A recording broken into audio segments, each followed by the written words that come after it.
Mbappe going to Real Madrid, I figured it's time to do an Ancelotti 4-3-3. Now this tactic at its best scored close to 5 goals a game, so if you like goals, you're going to love this tactic. If you do enjoy the videos, be sure to leave a like and subscribe, and once again you can comment below any tactic you want to see. We've still got plenty of time before FM25, and if not, I'll do it in FM25, so get the comments coming. Let's go in and learn about Ancelotti's 4-3-3. But to actually make this tactic, we actually started off from literally creating your own style and loading in a basic 4-3-3. Now the first tactic, there are 3 tactics today by the way. We did test with Marseille and Manchester United, and it is designed for a sort of middle to top 6 team. So let's go over and see how we done with those teams. So with Marseille, we enjoyed a fantastic season, winning the French Cup, I believe 6-0, a very comfortable final, and also winning the French League, only losing 1 game, and finally beating PSG. A very, very good season. I would like to say I did have the updated transfers, just to make that very clear. In general performance, 3.38 goals as well, 0.47 conceded, an 87%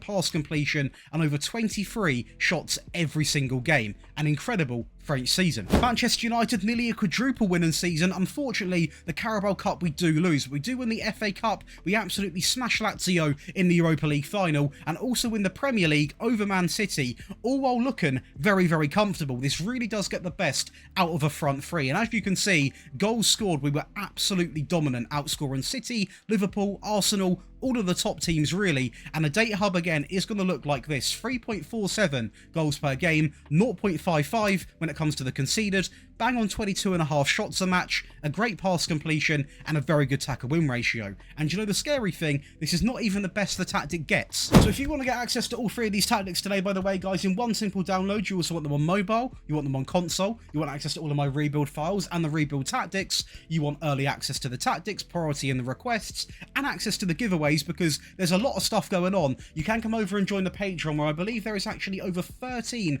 perks for you to get. You can join part of a team nearly of 5,000 people, where we've got a massive group chat where we all talk FM, and it's a great time. So come on over and get involved. Trust me, we've got a lot of stuff coming up for the rest of this year, and when FM25 lands, it's going to get even bigger, so you may as well come over and get involved. Let's go through and talk through this 4-back system. The goalkeeper is going to consist of a goalkeeper simply on defend, so nothing too special. Obviously Courtois is not known for his sort of sweeper keeper ability, purely a shot stopper, and to be honest, when you've got the team that they've got, sometimes you want a player like that. Nothing too flashy. They've got enough flashy players. Keep it nice and simple. Now, when it comes to both of the wing backs, they are going to pretty much be exactly the same. So they are going to both be on wing back, simply on support. So we'll go ahead and change that right away. And they are simply both going to have one instruction on them, which is going to be set to run wide. Now, the reason I've kept these quite reserved and not like dribble more, take more risks, etc, etc, is because our front 3 is incredibly attacking. I want the wing backs to, you know, run wide and get forwards, but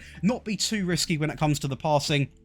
And definitely don't just dribble with the ball and make pointless runs, because if we can get the ball to the midfield, they can feed the attack, and our attack is absolutely ridiculous. Don't forget the front 3 they have. It's an absolute joke. We are going to have 2 ball-playing defenders, simply both on defend. Again, keeping them purely on the basic, because once again, we do not need anything too flash. Nice and simple. Can play the ball out the back, get it to the wing-backs, get it to the DM, etc, etc, and that is going to be how we're going to play. The anchor man is going to come in, and he is simply going to be on defend. I favoured an anchor in this situation. If you really want to, you could use a DM, but I do feel like the anchor works a little bit better. And we are going to have tackle harder on him, nice and simple. Now, when it comes to the rest of the team, the midfield I've tried to keep somewhat reserved, but also have enough firepower to go and get a goal if needed. So on the left-hand side, we are going to go with a Mazzala, and he is simply going to be set to attack, and we are going to have one instruction, which is going to consist of dribble more being selected. So a player that can pick up the ball and drive with it and really help feed or contribute to the goals, by the way, with the front 3 that we are going to have. And next to him, we are going to have a central midfield player. He is going to be set to automatic on this occasion, and there are a few instructions, so I have taken note. It's going to be get further forwards, roam from position, move into the channels, and also tackle harder. So this player again is going to get forwards. He's not going to constantly be getting forwards, but a player that can link up the play, get into different pockets, moving into different channels, winning the ball back by tackling harder. A very basic but a very important role in the team, and you need a player like that, and there's a lot of players in this Madrid team that can play that very, very, very well. Now on the left hand side, we are going to go with an inside forward, and he's simply going to be set to attack with some instructions. On the left, we are simply going to go with shoot more often. This is typically going to be your Vinicius or Mbappe, depends on how the game sort of filters in a best 11. either way, I want them taking shots because they are absolutely incredible. And on the right-hand side, we are going to go with another inside forwards on attack. Typically, this would be a Rodrigo, a Valverde. Usually, the game puts these sorts of players there. And we are going to have him on roam and also sit narrow. So again, on the right, not taking shots. On the left, taken shots. If you're not playing as Real Madrid and you've got a better winger on the right hand side, of course you can swap these and it would be completely fine. And to finish it off, funnily enough, it is going to be an advanced forward who is going to be set to dribble more, roam from position and also shoot more often. Now this tactic got us a ton of goals and performed incredibly well with Marseille and Manchester United. Let's go over and break down the team instructions. So remember the clean slate on the positive mentality, we are going to leave it bang on in the middle to fairly wide. We're going to pass into the space, we're going to overlap left and also overlap right, with the passing directness going down to shorter, the tempo being maxed out to higher. We're going to run at defence and also change the final third to low crosses. So this is a very aggressive high tempo, almost counter-attack inspired tactic, because when you can get the ball to an Mbappe, Vinicius, Rodrigo and just let them run, it's going to be very difficult for any team to stop these sort of players. In transition, we're going to counter press, we're going to counter, and we're simply going to take short goal kicks. The perfect way of playing, intense, good on the counter, and when the goalkeeper's got it, it could go to the flanks, the playmakers, or the back line. Keep the options nice and open. And lastly, out of possession, we are going to go with a standard line with the high pressing line of engagement. We're going to get stuck in, prevent short goalkeeper distribution, and also we're going to max out the trigger press. Now this got some really good results, and I will say it is more tailored to sort of, well, a Manchester United, a Marseille, not the best team in the league. Of course, we are going to have a variant designed for a Real Madrid, a Bayern, for example. Let's go over and talk through that one. The tactic we made for Real Madrid literally did break the game because we won every single thing possible. The Spanish Super Cup, the Spanish Cup, the Super Cup, the UEFA Super Cup, the Champions League, and also the Spanish First Division. We absolutely dominated that, nearly winning every single game. 37 wins and 1 draw. The stats all in our favour. 185 goals almost there. Too shy of that. Again, we don't have the possession. We have a decent level, but not the highest amount. We don't need it. We're not a possession-based team. And the data hub is going to be absolutely nuts.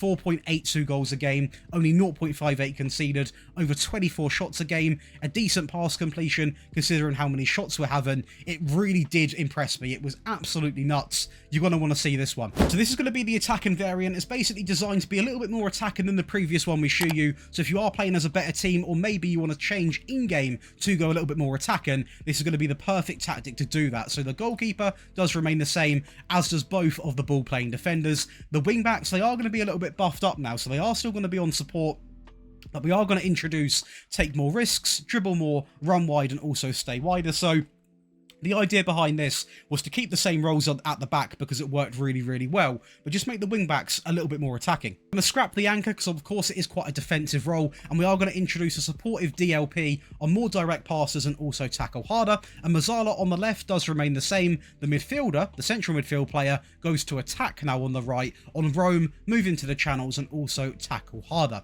The inside forward on the right, exactly the same. On the left, exactly the same. And the advanced forward, exactly the same. So the real change is done in the midfield, but probably the biggest change is those wing-backs being incredibly attacking. Another big change is the mentality. Still on the clean slate, but going up to attacking now, so that's a big change as well. This does remain the same. We are still going to go with low crosses. We're going to pass into space on this occasion, overlap left, overlap right, while playing out from the back. We're going to add be more expressive on to the run-up defence as well, so very attacking. This does remain in the middle, and we are also going to go ahead and max out that tempo to higher, so it's a lot more aggressive and a lot more attacking. In transition, we're still going to take short goal kicks, still going to the same sort of area when it comes to the flanks, to midfield and the back line, but this time we're going to get the ball moving quickly, we're going to counter and also hit them with that counter press. So again, we're not taking any prisoners, and we actually carry that on by introducing not a standard line but a higher defensive line with get stuck in, prevent short goalkeeper distribution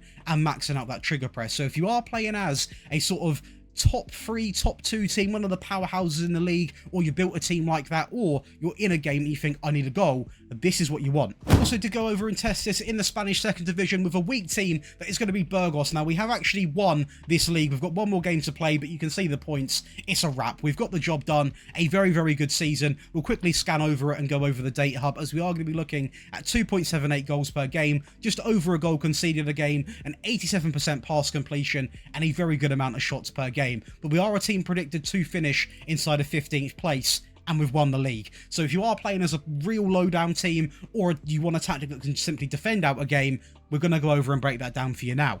So the idea behind this tactic was to still try and keep that front three as attacking as possible, but also be sensible in the fact that if you are playing as a smaller team, you can't have loads of players on attack. So the goalkeeper does remain the same, as does both of the ball playing defenders. The wing back on the right and on the left are now going to be simply on defend, nice and simple on the default. So nothing too special, just to simply defend and protect, obviously preventing any shots on goal, because typically if you are playing as a smaller team, your goalkeeper won't be as good. The anchor comes back into the team on pass it shorter and also tackle harder. Next one, we are going to go with a central midfield player on automatic, on pass it shorter, take fewer risks, cross less, shoot less, roam from position, move into the channels and also tackle harder. A lot of instructions, but trust me, very, very important. This is a very basic central midfield player that is simply going to pick up the ball, roam about and not take any risk with the passing. Nice and simple. Keep it pretty PG. The Mazzala is going to be on attack, on pass it shorter and dribble more. Very important you keep him on attack, because we've got two sort of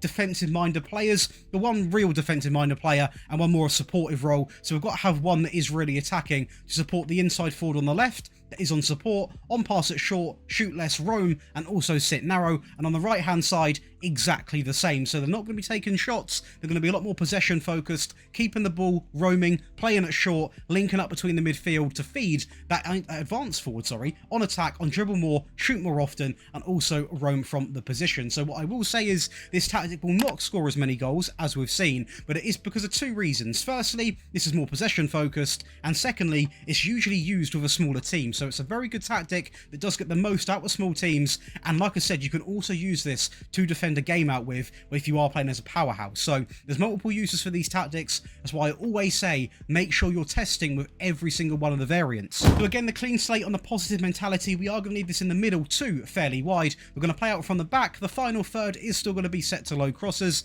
Now this is where things take a little bit of a change. If you've got them, use my set pieces and play for them, because you are going to score goals. We're going to dribble less, the tempo is going to remain in the middle, the directness is going to go all the way down to much shorter. So again, you can instantly see the switch up, a lot more of a passing, short passing focused control and tactic. The time wasting is going to be all the way up to frequent. If you're going into a game with this, do not have it on. If you're using it to time waste and defend a game out with, have it on. So I'll leave that up to you. Whatever situation you're in is what you're going to be doing. In transition, we're going to counter press, we're going to hold the shape again for possession reasons, we're going to slow the pace down and play to anyone across the back line, and on this occasion we're going to roll the ball out. So again, nice and risk free, keeping the ball 100% of the time. And lastly, out of possession, the standard line, the high pressing line of engagement, and we are simply going to leave this slap bang in the middle. And that's going to give you boys and girls back home three variants of Ancelotti's Madrid. You've got a defensive one, you've got the attacking version, and also the default to go into the games with or to play as a top 4 to 6 team. The attacking one is to use for a powerhouse or to go and score a goal in the game, and a defensive one is to defend a game out or play as a weaker team. So hopefully that is nice and easy to understand. If you want to get access to all three once again in one simple download, you can come over and join the Patreon, which will be on the screen at some point. If not, it's in the description. And if you have enjoyed, be sure to leave a like and subscribe. We've got a ton of cool tactics coming out shortly, so get the bell turned on, get the notification bell turned on, because we're posting a lot. We've got a lot of fun tactics. We've got Motta, we've got the new Brighton manager, we've got Pep. I'm spoiling a lot. I'll see you in the next one.